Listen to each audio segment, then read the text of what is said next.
Dando sequência ao nosso conteúdo sobre insônia, nós vamos falar agora sobre o segundo tipo de insônia, que também é um tipo muito comum nos pacientes dos dias atuais. Nós falamos sobre a energia do fogo, que é essa energia que acende, que acelera todo o organismo, que o órgão responsável no corpo por esse calor é o coração, tá? Então, fogo, o coração e o rim. O rim, para a medicina chinesa, é o órgão que recebe, que é aquecido pelo coração, tá? Então, o fogo, que é a parte mental, o raciocínio rápido, é um desempenho realizado pelo corpo a partir dessa energia que aquece. Ele tem que descender e aquecer esse órgão, que é a água. Esse tipo de insônia é chamado desarmonia entre coração e rim. O que ocorre normalmente? Mais um paciente acelerado, que, como eu falei, insônia são pessoas excessivamente mentais. Ele tem essa função cardíaca no sentido de mente, ansiedade, verborragia. Ele é um cara hiperativo mentalmente. Ele não consegue descender, porque a função mais importante do coração é aquecer a parte inferior do corpo, principalmente o rim. Então, esse paciente, como a mente é agitada, ele não consegue descender a circulação, porque para isso eu preciso de tranquilidade, e aquecer o rim. E aí o rim, então, para acender, nutrindo os outros órgãos, ele precisa desse calor do coração. Então é chamada Xin Shen Bu Chao, que é o coração e o rim não se comunicam bem. A água é o rim, o fogo é o coração. Esse é o equilíbrio básico do corpo. A água tem que resfriar o fogo e o fogo tem que aquecer a água. Quando isso não ocorre, eu vou ter o segundo tipo de insônia, que é insônia inicial. Lembrem que eu falei que a insônia anterior, o paciente deita cansado e fica acordando durante a noite. Esse tipo de insônia não, o paciente deita e não consegue dormir. Demora muito a dormir e assim que dorme, ele dorme a noite inteira.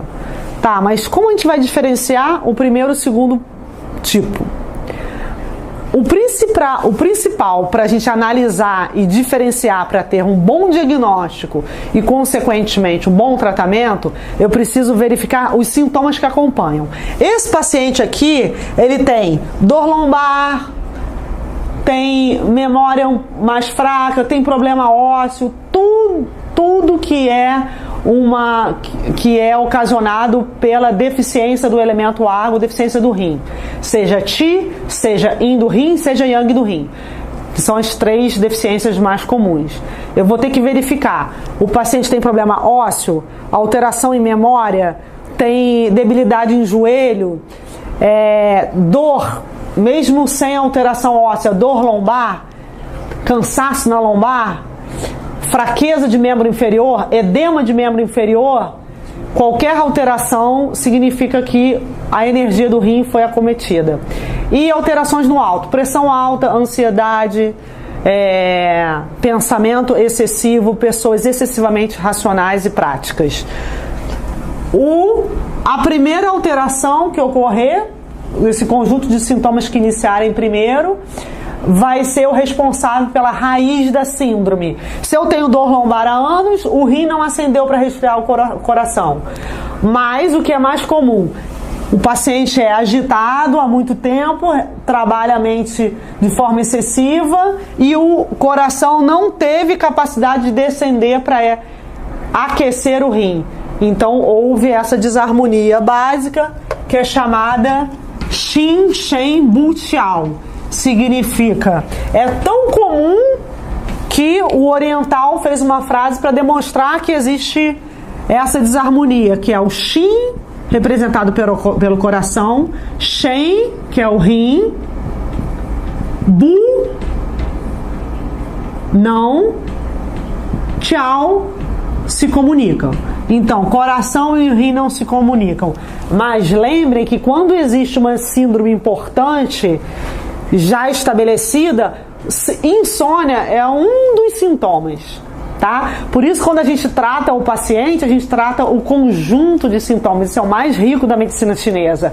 Ele vai dormir mal, mas ele vai ter esse conjunto de sintomas. Ele vai ter ansiedade, vai ser hiperativo, vai ter dificuldade para relaxar, dor lombar, pode ter alteração na função sexual, que também é responsabilidade do rim. Então, quando a gente tratar a síndrome, o paciente melhora como um todo. Esse é o maior benefício. Ele vai dormir melhor e vai melhorando de cada sintoma ao longo do tratamento, tá? Então, aqui foi o segundo tipo de insônia, também muito comum. Aí a gente trabalha com acupuntura, com Qigong, com auriculomedicina, Tuiná, de forma integrada para tratar essa síndrome raiz. Na próxima aula a gente dá continuidade com o terceiro tipo de insônia. Muito obrigada, bom estudo a todos.